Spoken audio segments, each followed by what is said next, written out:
Okay, so good evening everyone. As you know, my name is Kirti Agarwal and today I'll teach you this chapter that is fiber to fabric.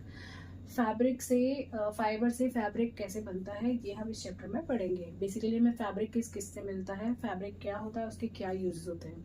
सो हम start करते हैं हमारी basic need से कि हमारी सबसे basic need क्या होती है लाइफ में. हमें बेसिक नीड्स क्या है कि फूड हो हमारे पास प्रॉपर खाने के लिए, शेल्टर हो रहने के लिए जगह हो, और हमारे पास कपड़े हो. ठीक है, तो बेसिकली क्लोथ्स के बारे में अभी इस चैप्टर में पढ़ेंगे कि क्लोथ्स जो हमारी बेसिक नीड है, ये क्लोथ्स कितने टाइप्स के होते हैं, कैसे इनको गेट किया जाता है, कैसे ये हमें मिलते हैं. सो फाइबर के बारे में पढ़ने के लिए फाइबर दो तरह के होते हैं, नेचुरल भी हो सकते हैं, सिंथेटिक भी हो सकते हैं. Fibre can be natural as well as synthetic. Natural में क्या होता है, we get from plants and animal, and in case of synthetic means man made which are made by man. Human beings के द्वारा जो बनाए जाते हैं उनको बोलते हैं synthetic fibre. For example nylon, rayon, ये जो फैब्रिक मिलते हैं मार्केट में, बहुत सारे फैब्रिक मिलते हैं, रेयॉन, नायलॉन, ये सब क्या होते हैं, सिंथेटिक होते हैं, मैनमेड होते हैं. अभी आज के टाइम पे तो most of the fabric manmade ही होते हैं. सिंथेटिक फैब्रिक इतने ज़्यादा होते हैं, कंफर्टेबल होते हैं, हम उन्हें यूज़ करने लगे हैं और हमारे लिए बहुत सुटेबल भी होते हैं. लेकिन नेचुरल जो फाइबर होते हैं वो दो तरीके से मिल सकते हैं. We get from plants and from animal. Fibre we get from plants वो कौन से टाइप्स के होते हैं, कॉटन हमें प्लांट से मिलता है. Jute we get from plant, ramie and this linen का जो कपड़ा होता है, फैब्रिक होता है, वी गेट फ्रॉम प्लांट्स. ठीक है, अब एनिमल से हमें क्या क्या मिलता है, एनिमल से we get wool and silk. Okay, तो बेसिकली अभी क्लियर हुआ कि हमारी बेसिक नीड्स, जो बेसिक नीड है क्लोथ्स की, उसको डिफाइन किया गया है कि how do we get clothes. तो क्लोथ्स किससे बनते हैं, फैब्रिक से. और फैब्रिक किससे बनता है, जब फाइबर को वोवन किया जाता है तो एक मटेरियल मिलता है, that material we called fabric. And fabric we get from fibre, and fibre we get from in two ways, that is natural and synthetic. In case of natural, these are of two types. We get fiber from plants as well as from animal. In case of synthetic, they are completely man-made, for example nylon, rayon. And now in case of plants, there are different types of variety, like cotton we get from plants, jute we get from plants, remi we get from plants, and linen we get from plants. And in case of animal, तो we get wool and silk from animals. Okay, so wool किस से मिल सकता है हमें, we get from yak, camel, sheep, rabbit, goat, alpaca, बहुत सारे animals हैं. From these animals we can get wool in different way. जिसकी एक प्रोसेस होती है, एक प्रोसेस को हमें फॉलो करना पड़ता है. We need to follow that process and we get wool from animals. And silk we get from silk worm. अभी तो आजकल सिंथेटिक सिल्क भी आने लगी है, but silk we get from silk worm से. तो बेसिकली हमारा जो पूरा चैप्टर है दैट इज ओरिएंटेड हेयर कि basically we need to study about wool, how do we get wool from sheep और other animal, and how we get silk from silk worm. Clear है. तो सबसे पहले हम पढ़ेंगे वूल के बारे में कि वूल की क्या प्रोसेस है. इसमें क्या होता है कि वूल गेट करने के लिए जो फार्मर्स होते हैं, जो वूल एक्वायर्ड करते हैं फ्रॉम एनिमल शीप, तो उसमें क्या करते हैं, वो पैरेंट ढूंढते हैं that contain high yield of wool, जिनके पास बहुत सारा वूल एक्वायर करता है. Because different animals have different types of skin and different types of capacity of yielding wool. तो जो हाई यील्डिंग वूल वाले जो पेरेंट होते हैं, they select these parents, and इन दोनों पेरेंट्स का जो ऑफ स्प्रिंग होता है उसका बहुत सॉफ्ट एंड हाई यील्ड का वूल होता है. तो हम फिर उसको नरिश करते हैं धीरे धीरे.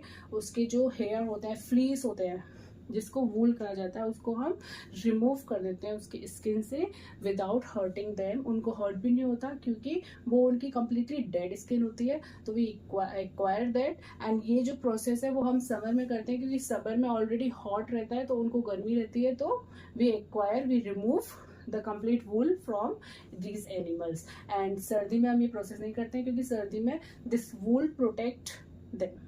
क्लियर है. ओके, सो हम स्टार्ट करते हैं कि the processing of wool. Clear. Okay, so will start from this processing of wool. तो इसमें कुछ टर्म्स है उनको पढ़ते हैं हम. जैसे कि breeding. Breeding means give birth to someone, to give birth to someone, किसी को बर्थ करना. Rearing, take care of offspring. Which offspring, when we select the parent which we need to we acquire the wool.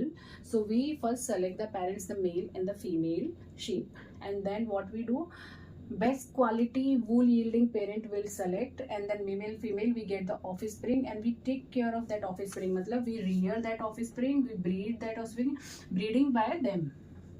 ठीक है. So basically क्या है कि we need to select the best quality wool yielding parent and then they breed their child and that child is reared by the farmer. जो farmer होते हैं उस child को ऑफस्प्रिंग को बहुत अच्छे से रियर करते हैं, पालते पोषते हैं। और उसके बाद क्या होता है, उसका जो प्रोसेस होता है मीन्स उसके हेयर, उसके जो फ्लीस होते हैं उनको हटाया जाता है। अब इसमें भी फाइबर दो तरह के होते हैं उनके हेयर, जैसे रफ बेयर्ड हेयर भी होते हैं और सॉफ्ट अंडर हेयर जो स्किन पे होते हैं वो सॉफ्ट हेयर होते हैं। तो हम क्या करते हैं, उनको दोनों को हटाते हैं। तो इसमें 3 टर्म्स हैं, breeding, rearing and selective. Selective breeding means कि to select parent for yielding wool. तो वो कैसे सेलेक्ट करते हैं, बेस्ट क्वालिटी के अच्छे जो पेरेंट्स होते हैं उनको सेलेक्ट करते हैं, फार्मर्स उनको सेलेक्ट करते हैं, उनके ऑफस्प्रिंग को लेके आते हैं, फिर उनको रियर करते हैं।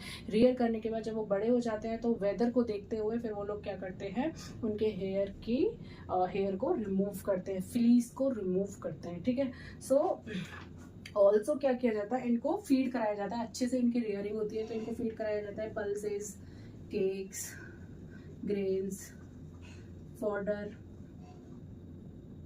ये सारी चीज़ें इनको अच्छे से खिलाई जाती है ताकि जो हमारा मोटिव है वो पूरा हो पाए। हमारा मोटिव क्या है कि उनको हमें हाई क्वालिटी का वूल मिले। तो हाई क्वालिटी का वूल के लिए हम क्या करते हैं, उनको पल्सेस के, ग्रेन्स, कॉर्न, जवार, ये सारी चीज़ें हम उनको खिलाते हैं और बहुत अच्छे से रेयर करते हैं उनको ताकि वो बड़े हो जाएं। और फिर उसके बाद ये जो प्रोसेस है, मतलब ऐसा नहीं है, इंडिया ऑल ओवर इंडिया में किया जाता है। जहाँ पे शीप ज़्यादा होती है वहाँ तो होता ही है, बाकी ऑल ओवर इंडिया में ये प्रोसेस किया जाता है। मेनली ये जो किया जाता है वो JNK, जम्मू एंड कश्मीर में किया जाता है क्योंकि वहाँ पे बहुत ज़्यादा होती हैं। राजस्थान में किया जाता है, अरुणाचल प्रदेश में किया जाता है।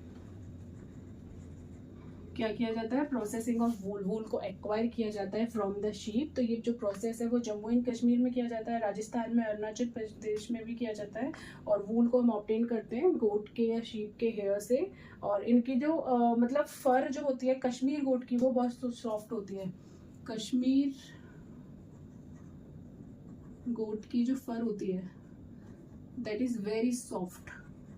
ठीक है, क्योंकि कश्मीर में ही मेनली जो है कश्मीर में ही मिलती है। और it is woven into the fine shawls, और इससे शॉल्स बनाई जाती हैं जिनको बोलते हैं पश्मीना शॉल्स।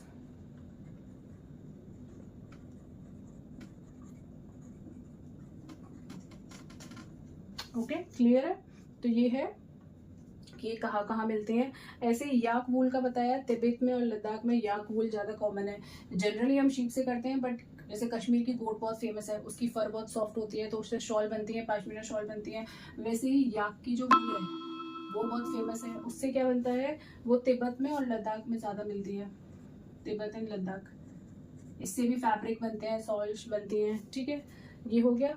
तो बेसिकली बहुत मतलब इंडिया के बहुत सारे रीजन्स में वूल की प्रोसेस की जाती है और वूल को एक्वायर किया जाता है।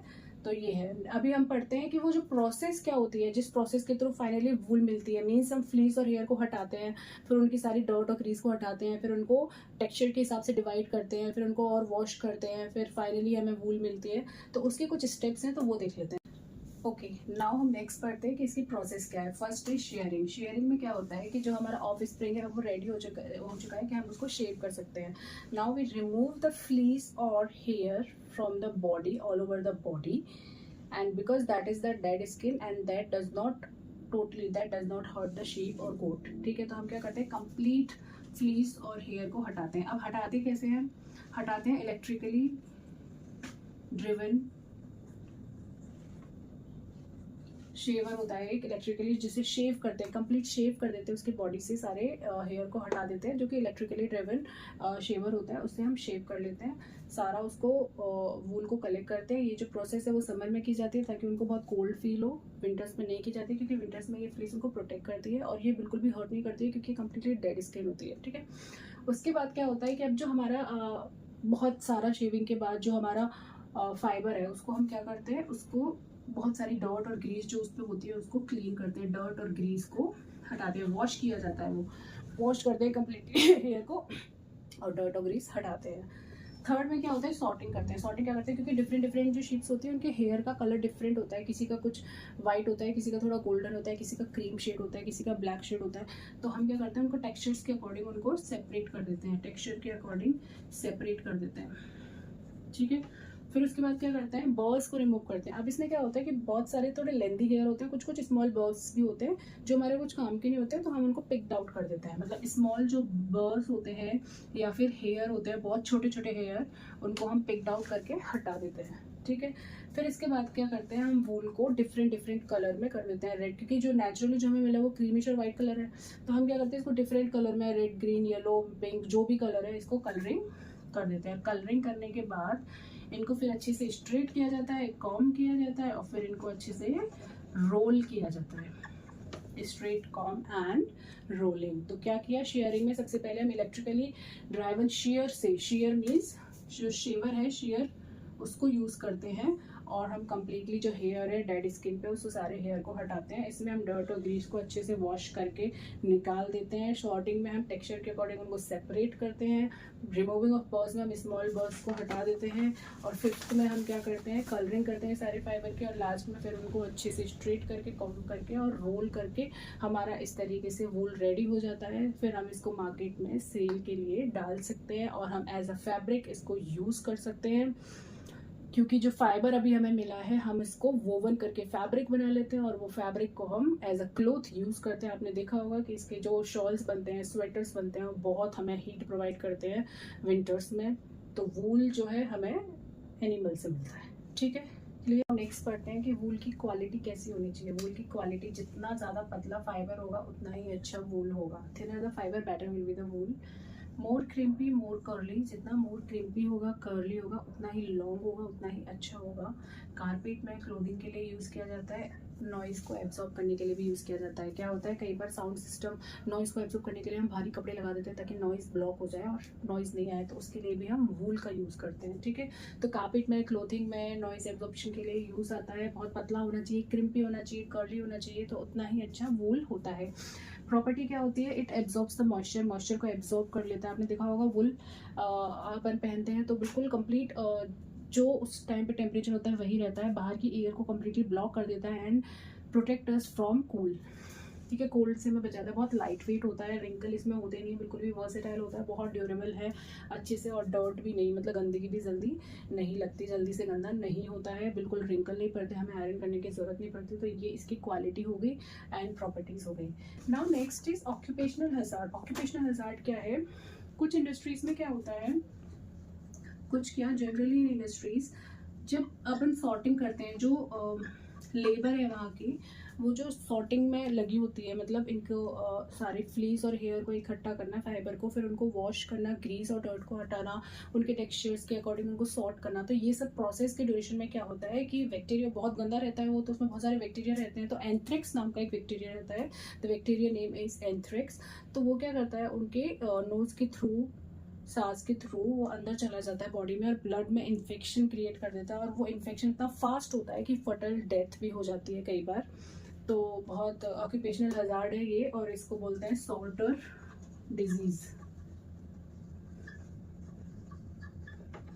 कि वहाँ पे जो वर्कर्स हैं वो जो सॉर्ट करते हैं वो कई बार इन्फेक्ट हो जाते हैं बैक्टीरिया से, विच इज़ कॉल्ड एंथ्रेक्स, एंड इसकी वजह से उनकी डेथ भी हो जाती है, क्योंकि वो जो एंथ्रेक्स बैक्टीरिया है वो पूरे ब्लड को इन्फेक्ट कर देता है, ठीक है। नेक्स्ट क्वेश्चन है, why it hurts when someone pulls his hair but not when he goes for a hair cut.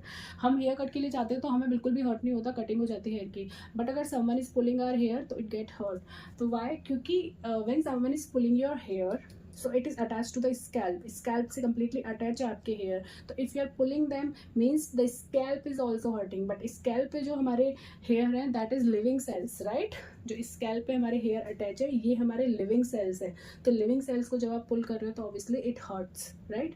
And जब कटिंग करते हो तो उसका स्कैल्प से कोई रिलेशन नहीं है, कटिंग हमारे नीचे बालों में होती है, and these are dead cells. तो यहाँ अगर आप कटिंग करोगे तो कोई हार्म नहीं होगा, कोई पेन नहीं होगा, बट अगर आप पुलिंग करोगे तो means you are pulling from the scalp, scalp से खींच रहे हो, स्कैल्प में क्या है, लिविंग सेल्स है, तो इसीलिए वो पेनफुल होता है, ठीक है।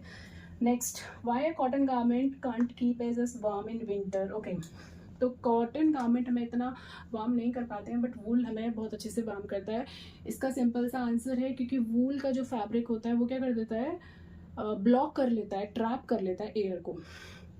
जब हम वूल पहनते हैं तो बाहर की जो एयर है that is completely trapped by the woollen, wool क्या कर लेता है, उस एयर को कम्प्लीटली ट्रैप कर लेता है, उसको हमारे बॉडी के कॉन्टेक्ट में आने ही नहीं देता, and that's why we always feel warm, क्योंकि वो जो कोल्ड है वो उसने ट्रैप करी हुई है वूल ने। तो it's Y that's why cotton preferably हम कॉटन गर्मियों में समर्स में यूज़ करते हैं, एंड वूल हम वुलन जो है हमारे विंटर्स में यूज़ करते हैं। Clear? Okay, so now next हम पढ़ेंगे दूसरे फाइबर के बारे में that we get from animal. First तो wool and second silk. Silk हमें किससे मिलता है? सिल्क मिलता है सिल्क वॉर्म से। ये 6000 ईयर्स ओल्ड फाइबर है, फैब्रिक है, और इसको डिस्कवर किया था चाइना वालों ने, चाइनीज़ ने, और अभी ये बहुत पॉपुलर है ऑल ओवर द कंट्रीज़। ठीक है, बहुत लश्चर होता है, शाइनी होता है, सॉफ्ट होता है, एंड बहुत ड्यूरेबल होता है, बहुत अच्छा लगता है, कंफर्टेबल फील कराता है।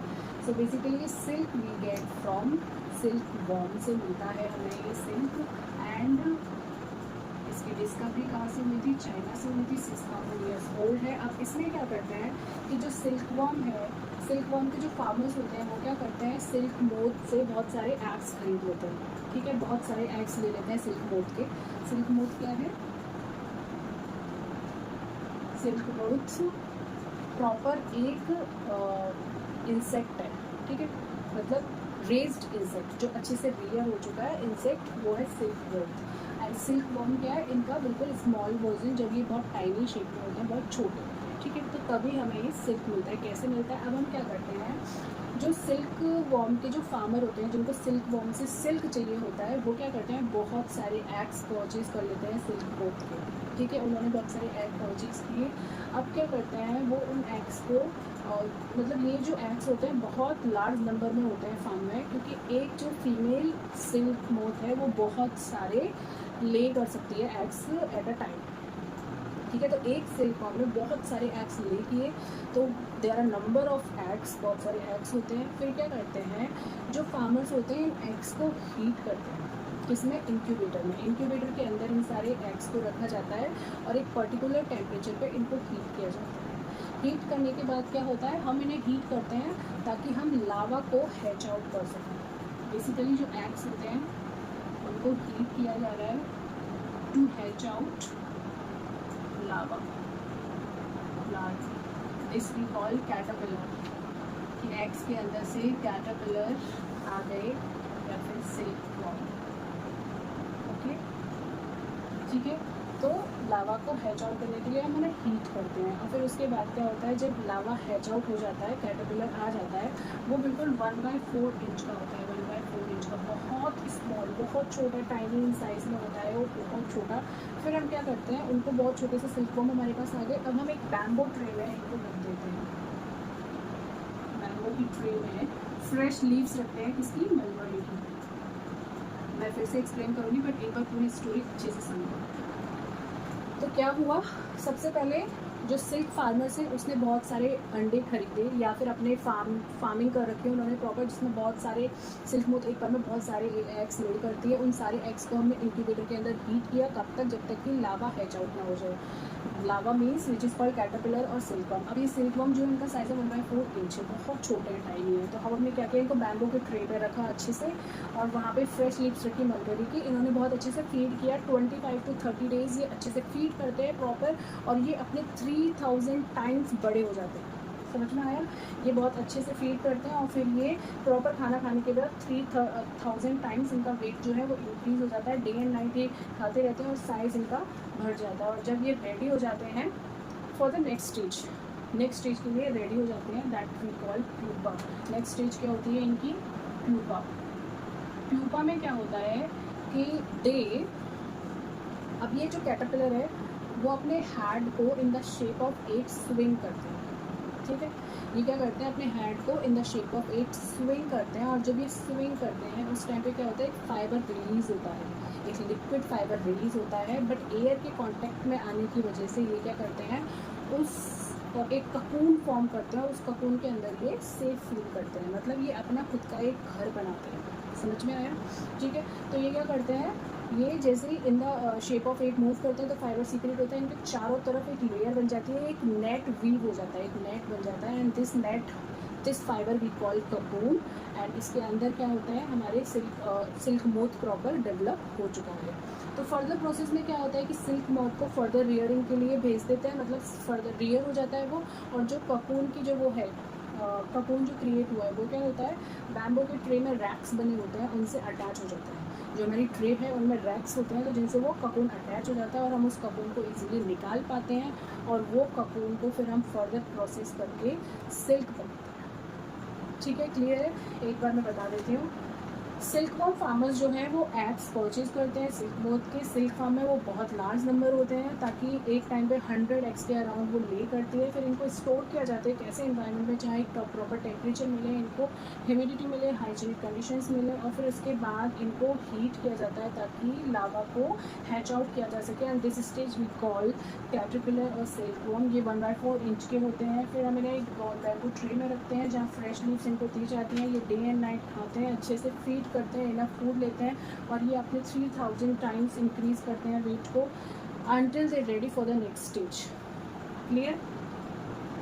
देन आप next stage we call pupa. Pupa होती है नेक्स्ट स्टेज। इसमें क्या होता है कि चैम्बर जो है इसमें एक कपून फॉर्म करते हैं, एक नेट बिल्ड करते हैं। नेट बिल्ड करने के लिए स्विमिंग करते हैं in the form of eight, and एक फाइबर रिलीज होगा, that is basically protein. And protein क्या होता है, एयर के कॉन्टेक्ट में आके हार्ड शेल बन जाती है उनके चारों तरफ, जिसको एक नेट सा बन जाता है, जिसको we call कपून।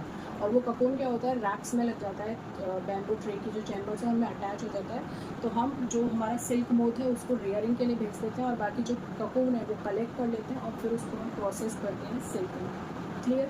Okay, now next हम करते हैं प्रोसेसिंग ऑफ सिल्क। अब सिल्क हमें कपून मिल गया है, थ्रेड मिल गया है, हमने इसे क्या किया, बॉयल किया और सन की प्रेजेंस में रखा। हमने इसे सन की प्रेजेंस में रखा और इसको अच्छे से बॉयल किया ताकि हमें सिल्क थ्रेड मिल सके, सिल्क थ्रेड मिल सके। उसके बाद हम इसकी हीलिंग करते हैं, अच्छे से कॉम्बिंग करते हैं, और ये एक स्पेशल मशीन के थ्रू किया जाता है। इसका प्रोसेस बहुत ज़्यादा लंबा नहीं है, क्योंकि हमें जो कपून है वो ऑलरेडी इतना अच्छा थ्रेड मिल चुका है, तो उसमें कुछ फॉल्टिंग या कुछ इस तरीके के स्टेप्स नहीं होते। बॉयलिंग में ही सब हो जाता है कंप्लीट, कि उसमें अगर कुछ मॉइस्चर है या फिर कुछ बैक्टीरियाज हैं, कुछ भी है, तो बॉयलिंग प्रोसेस एक स्टेप होता है, जिसमें बॉयलिंग में सारा हमें सिल्क थ्रेड अच्छे से पूरा बॉयल होकर मिल जाता है। और फिर हम उसकी नेक्स्ट स्टेप होता है rolling with the help of machines special machines होती हैं जो अच्छे से रोल करती हैं।